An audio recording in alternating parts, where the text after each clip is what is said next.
Gabon guztioi eta ongi etorri Eusko Ikaskuntzaren mainguru berri batera, Radio Vitorian. Korrika, 16 heldu da Gasteizera.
Korrika 16 Gasteizera heldu da eta bukatu da aurtengo edizioa. 16garrena Gasteizen bukatu da.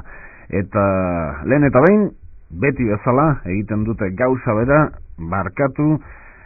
dozkatuko dut barkamena nabaria baita nire eguneroko lanian euskara ez dala nire tresna. Bai etxean bai lagunen artean esaten dudan bezala, baina ez lanean. Eta hori nabaritzen da.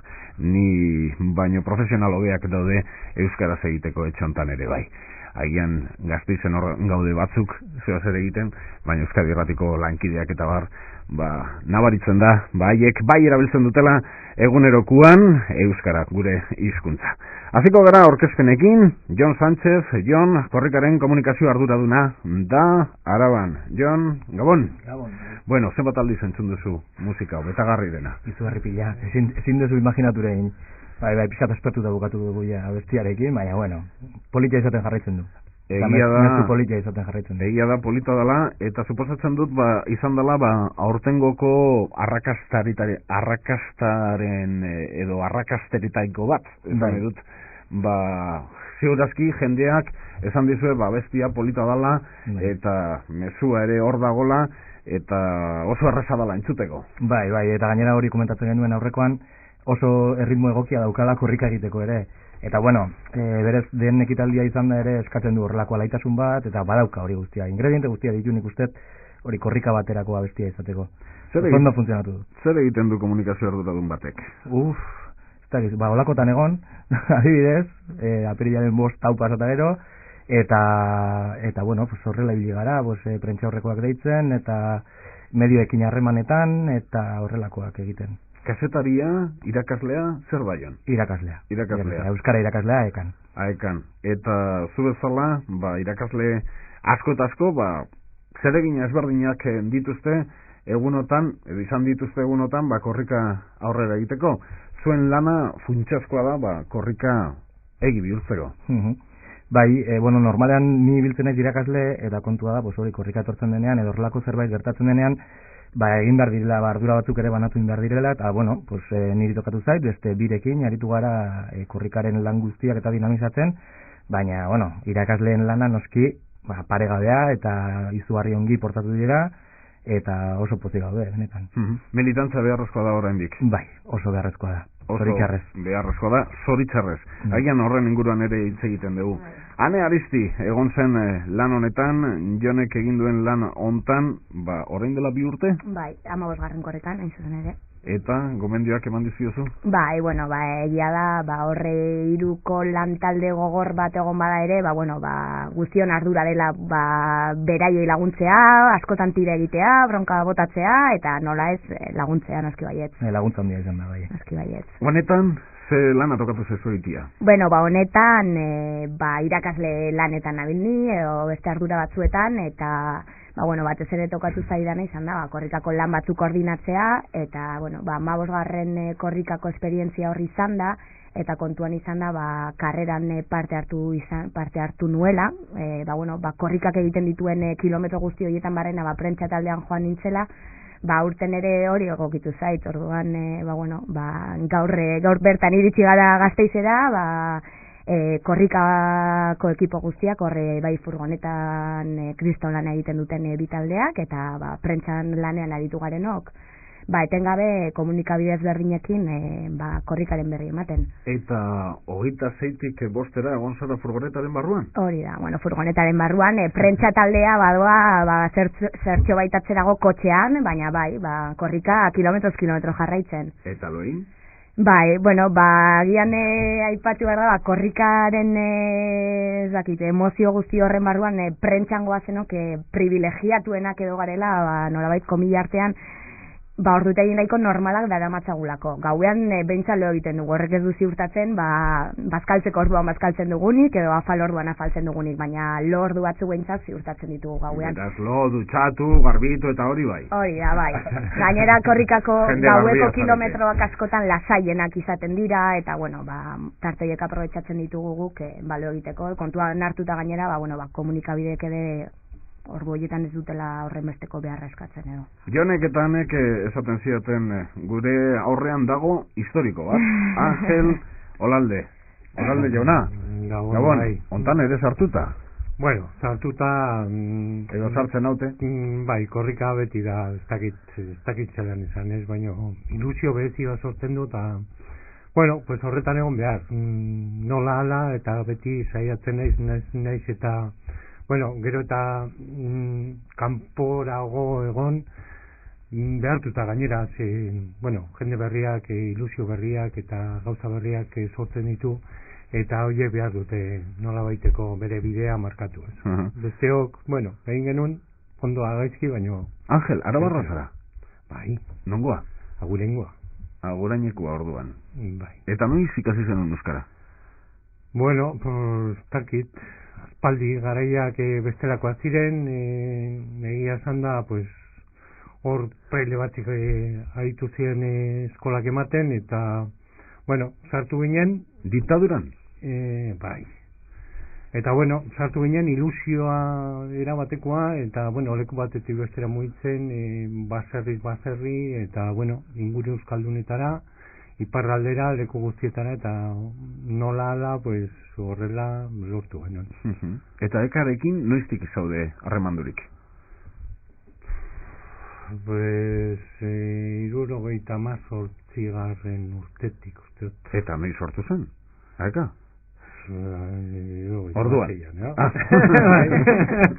Bera sortu eta 2 urte beranduago sartu zinean. Bai, nagurainen, eta, bueno, pues... Gau eskola batean edo nola ditzen zen orduan euskaltegia? Hori izan, eta, bueno... Gau eskola. Lehenengo gau eskola zan, gero ja, bueno, harremanetan sartu ginen Gasteizkoekin, eta ja, bueno, aeka gorpuztu egin zan. Eta, bueno, pues, gustora, eta oraindik hor daude, eta... Bueno. Agurainen euskaltegia dago? Bai. Bere egoitzarekin, eta... Bai. Eta, bueno, ondo funtzionatzen du, eta, bueno...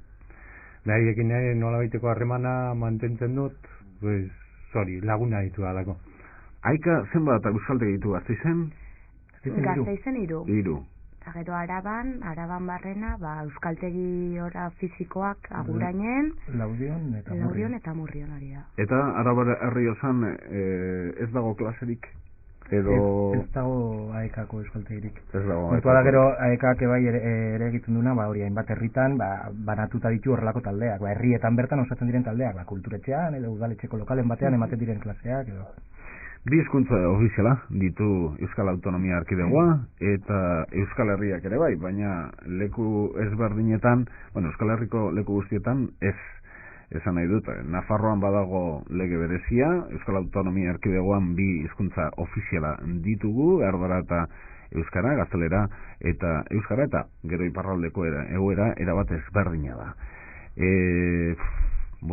Ja ez dakit zenbat urte bete ditugun adibidez Euskal Autonomia Erkidegoan 2 hizkuntza ofizial horiekin.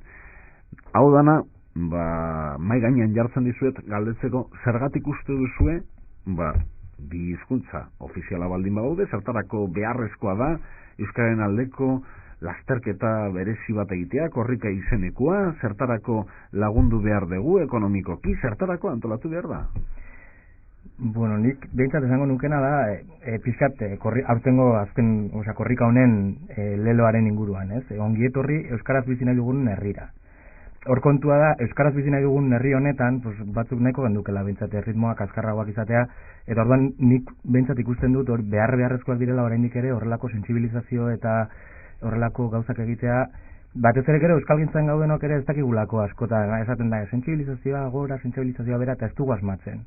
Sentsibilizazioa zer da, kartel bat jartzea, nik uste korrika adibidez ezin egokiagoa dela horretarako bultzatzeko, horrelako impulso bat emateko euskarari, eta azken finean berez euskara ikasteko aukera hori ere izateko, kasu honetan aekak laguntza hori behar duelako, batez ere, hori Nafarroa eta iparraldeko euskaltegiek diruz behar dute horrelako injekzio bat. Orduan nik uste dut beharrezkoa dela oraindik ere horrelako gauzak egitea. Angel? Bueno, nik esan behar dut hasi zenetik mezu ezberdinak landu direla, eta mezuak denborarekin eta, adierazi du momentuko egoera, ze erantzun behar zuen, ez? Eta zoritxarrez, urratsak eman badira ere, oraindik asko falta zaigu. Eta hori da korrikak duen, zan nahi nagusienetako bat, ez? Jakin izan duela egokitzen, eta bere momentuan behar zana, edo aekaren ustez behintzat behar zana adierazten. Eta mezu horrek eragina izan du herritarrengan, eta oraingoan ere nik uste dut hor dagoela, ongi etorri, hor immigrazio hor dago, jende asko oraindik hurbildu ez dana, eta mezua hor dago, eta mezuak bere garrantzia du korrika guztiek. Baina bizi gara herri batean batzuek pentsatzen dutela motelegia izan dela erritmoa euskararena, administrazioen aldetik eta, baina beste batzuk pentsatzen dute azkarregia izan dela. Eta horrezagaitik ez dela erabiltzen nahiko genuke bezala, esan nahi dut lehenko gunean esaten zidan batek. Zergatik ez da erabiltzen, dalako egin beharreko gauza bat. Eta egin beharreko gauza baten denez, jendeak gero ez du erabiltzen. Eta zuen ustetan, iritsi ezberdina izango duzuen, oski? Bueno, ni behintzat nire aldetik, ez da, iruditzen zaitena da, hori azken finean hizkuntza bat erabiltzeko edo behar dituna da, horrelako eremu batzuk. Adibidez, haekan horri garrantzia handia ematen diogu klaseak emateko garaian, eta gauza bat da ikastea, euskara jakitea, eta beste gauza bat da erabiltzea. Orduan, horri zuzenduta edo, behintzat saiatze gara horrelako ekimenak egiten eta horrelako gauzak egiten, behintzat ikasleek beraiek gero aukera hori izan dezaten, ez?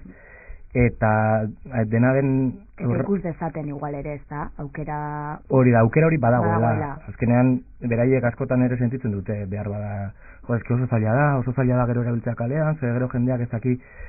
Hor soziolinguistikan ere esaten da, desente hizkuntza bat erabiltzeko garaian edo hizkuntza horren beharra edo egon behar dela. Behar hori egon behar da kalean, ez? Ez dakit, oso ezberdina ikustea Peskaderia Manoli edo Manoli Arraindegia. Zer edo giro aldetik, ez dakit beste aukera batzuk ematen dizkizu, ez? Manoli Arraindegia ikusten baldin baduzu joango zara berdela eskatzera eta joango zara euskaraz igual. Baina ikasleek ez badute hori ikusten, ez dute pauso hori ematen. Angel, zure ikuspegitik, orain dela 30 urte, galdetzen badizute, ze gertatuko zen Euskal Herrian 30 urte pasa eta gero euskararekin, pentsatuko zenuke gauden lekuan gaudela, pentsatuko zenuke atzerago egon gintezkela, pentsatuko zenuke kalean askoz gehiago entzungo zala. Bueno, ni gaur oso pozik nago. Osea, demostratu da, helduek hitz egiten dutenean euskaraz, umeek ere erabiltzen dutela. Eta hori gaur kalean, Gasteizko kaletan nabaritu da. Zu nabaritzen dezu? Bai. Orain dela 30 urtekin konparatuta, nun nabaritzen dezu? Ze leku fisikoetan? Nik uste dut nabaritzen dara leku guztietan, baina ez nahiko genuken beste, edo behar beste agian. Eta nik uste dut hor akats bat egon dela, umeak hor daude, umeak euskalduntzen ari dira, baina orduan, eta oraindik helduen munduan arazoa ditugu. Eta Araba bereziki, nik uste dut atzeratuta gaudela, ez dugula behar beste urrats eman, eta oraindik asko falta zaigula. Eremu ezberdina daude, baina nik uste dut, poliki aurrera joan behar dugula, baina helduok ere gure konpromisoa berretsi behar dugula. Berretsi? Galdu dugu? Konpromiso hori? Maila baten nik uste baietz. Bai, eta batzuk suposatzen dut hartu egingo zutela lehenengo konpromiso hori. Horre ez dakite, adibidez aekan orain Gasteizen adibide garbi bat daukagu, badakigu Gasteiz asko zabaltzen ari dela, hor ditu gauzo berri hauek, Lakua eta bat eta bestea, eta gure azkeneko apostu edo aekaren azken apostua kasu honetan Gasteizen Lakua auzoko euskaltegia izan da. Eta, bai matrikulazio garaian eta klaseak ematerako garaian, askori bali izan dio konpromiso hori berrartzeko, eta beste askori, lehenengo planteatzeko, eta, lehenengo urtea badere, emaitza, polita izan da. Zorrezaten zenuena non ikusten den, eta Lakuan adibidez, oso gauzo berria izan da, nabaritzen da aurrek eta helduek, bere gurasoek, guraso gazteak dira azken finean, eta hor bai entzuten dela, harrigarria, pozgarria, ez? Harrigarria baino. Hor kaletikan joatea eta baten entzutea beraia. Angel, lehen entzuten zen alde zarrian, San Martin dala beste auzo bat, esaten dute, Gipuzkoar edo Bizkaitar asko daudelako bertan, ez dakite hori izango den, Arabarrok ere badaki euskaraz, pentsat batzuek, ez da? Orain Lakuako adibidea jartzen duzu, baina Angelek farra egiten zuen. Barre ez, hori egia da, ez? Baina nik ez dakit beste espektatiba batzun ditun, agian hor dago gakoa edo arazoa, ez? Bakoitzak non jartzen duen muga. Bueno, ni... Ume batentzako oso zaila da, adibidez, ikastolako patio batean euskaraz egitea. Hori ni ikusten ari naiz etxean. Nik nabaritzen dut egunero, ez? Nire kasuan behintzat jarriko dut mai gainean daukadan adibidea. Haiek euskara hizkuntza dute eta orduan euskara ama hizkuntza duten beste ume batzuekin ikasten ari dira ikaslea berdinean. Saiatzeko behintzat indar hori ez galtzeko ikastola handi batean, ezta? Ikastola handi batera doazelako. Baina ume horiek beraien artean txikitatik egin dutela euskaraz patiora ateratzen direnean eta gainerako umeek entzuten dutenean erderaz, zenbat eta urte gehiago erderara jotzen dute, patio orduan bintzat. Hori da nik esaten nuen. Eta hauek egiten zuten patioa euskaraz. Problema da... Txikitatik elkarrekin egon direlako eta guztiek ama hizkuntza zuten euskaraz. Beraiek ikusten badute, euskara umeen hizkuntza bezala ez dute erabiliko. Horregatik diot, helduek euskaraz egiteak duen garrantzia azpimarratu behar dugula. Eredu horren garrantzia bai. Beraiek nabaritu behar dute euskara komunikazio tresna dela. Eta komunikazio tresna helduen artekoa, umeen artekoa, eta azken finean gizarteak erabiltzen dula. Umeek hori nabaritzen duten einean erabiliko dute. Niri gertatzen zait, umeak patioan beraien artean gazteleraz eginda ere, nigana urbiltzen direnean beti euskaraz. Bai, hori gertatzen zain niri ere. Egia da. Hori importantea da. Egia da. Eta guraso batzuek ere batzutan galdetzen dizute. Ez dut ulertzen, bakarrik egiten dute euskaraz bakarrik zurekin. Claro, edo irakaslea gerturatzen denean, edo... Erreferente hori gerturatzen denean, Angelek esaten zuena.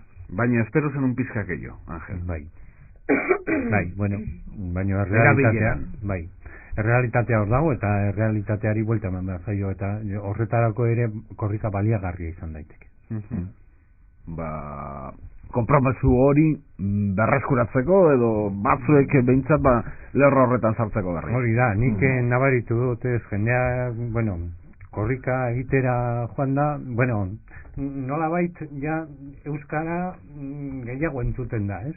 Aldiz, karrera utzi eta berriro ere bueltatzen gara, bueno, erdera, ez? Baina, bueno, horrek adierazten du, bueno, balio duela, Eta jendeak erantzuten jarraitzen dio korrikari, 16. korrika da oraindik eta korrikaren helburua esan nahiko nukenik ez dela korrika egitea, hor kilometroak egitea, egun batean Angel bezalako kuadrilla bati okurritu zitzaiolako lako zerbait. Azkenean korrikaren helburua bada mezu jakin bat zabaltzea Euskal Herrian barrena eta argi dago herri zerri eta kilometro guzti horietan barrena jendeak mezu horri edo erantzun egiten diola korrikara gehitzen direlako. Badaude Euskal Herriko herrialde ala hiri batzuek ez dakit, hobeto jasotzen dutela korrika, euren erantzuna handiagoa dela eta batek ez daki zergatik.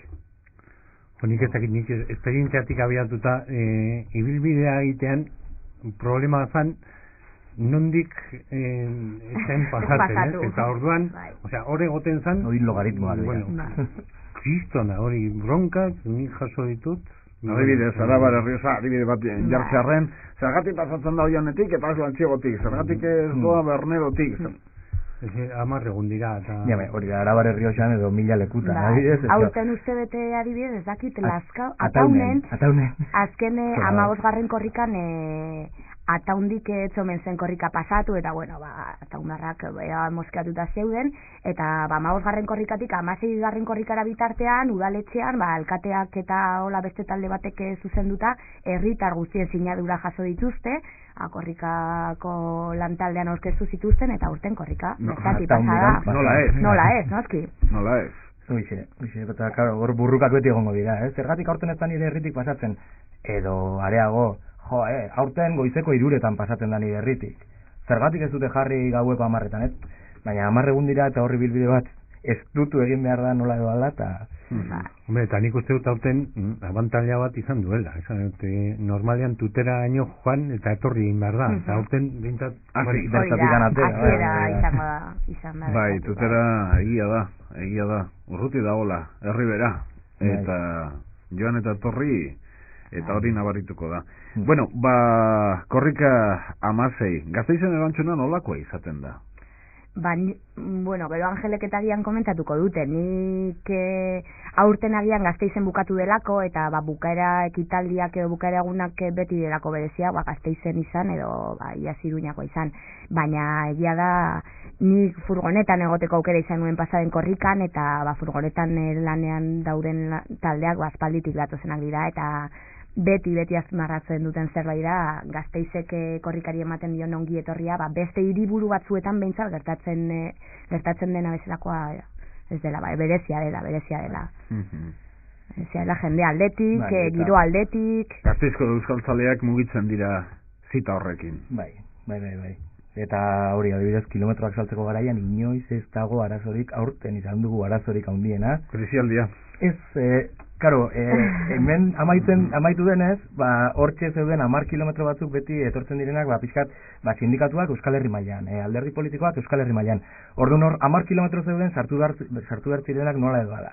Eta hor, inorez daga kanpoan geratu, baina guk ere gure lantxoa egin behar izan dugu hor, txertatzen bata bestia, kilometro motxamarragoak egiten, da horrelakoetan, baina beti ez da inoiz arazorik izaten. Krisialdiaz duzue nabaritzen? Bueno, ni Arabako arduradunak komentatu zidana izan zen, berak enpresa haundietan, claro, nik horre egingo nituzke diferentziazio bat, ez? Tabernak eta... Autonomo txikiak, bai? Enpresa hartainak edo eta enpresa haundiak. Eta gehien nabaritu dutenak izan dira enpresa haundiak. Enpresa haunditan bai nabaritu dela, baina, hala ere erantzun dute. Eta gero, autonomo txikietan, bai krisia dagoela, baina beldurra handia dago.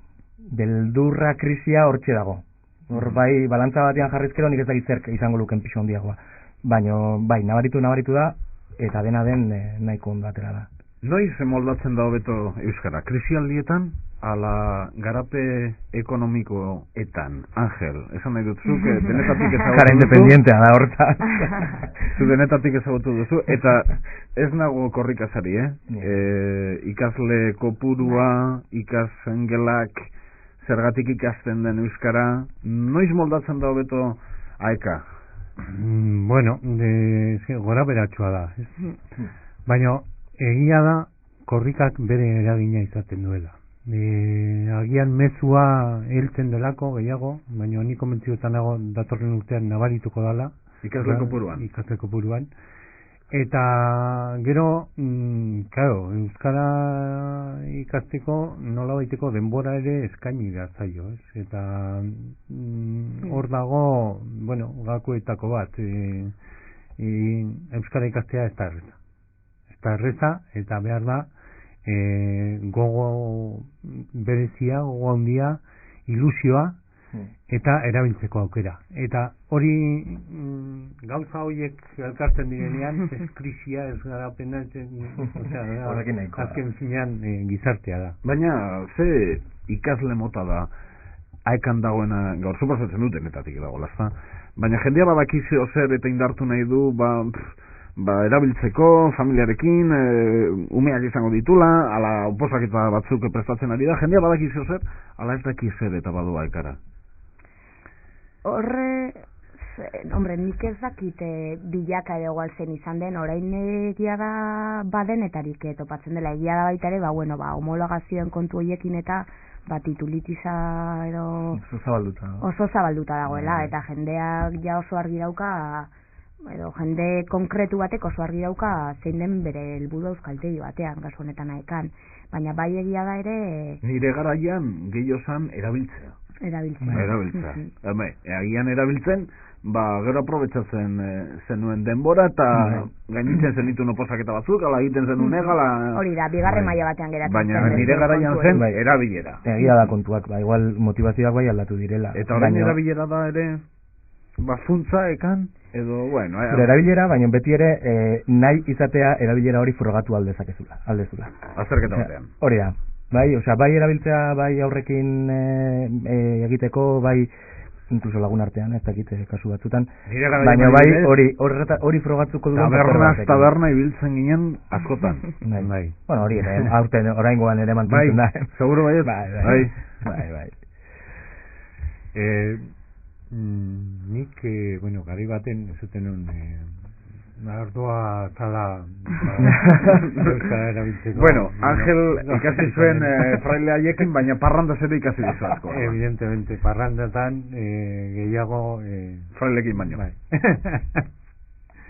Pero bueno, hori horrela da, baina gero bestetik nik nabaritzen duk beste historia bat, eta da gurasoek hori umeekin edo umeak laguntzeko bueno, premia edo gogo berezia dutela.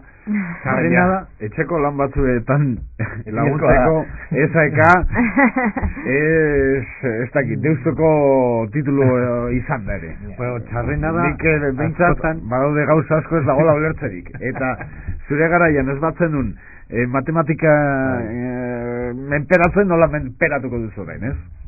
Bai, eta gero, bueno, umeak diren modukoak, eta ordan, hanka sartzen baduzu, bai, oso gogorrak dira zentzu horretan. Prakizu hitz egiten, ez dakizeto. Baina batzuk joaten dira euskaltegira, laguntzen zaiatzeko.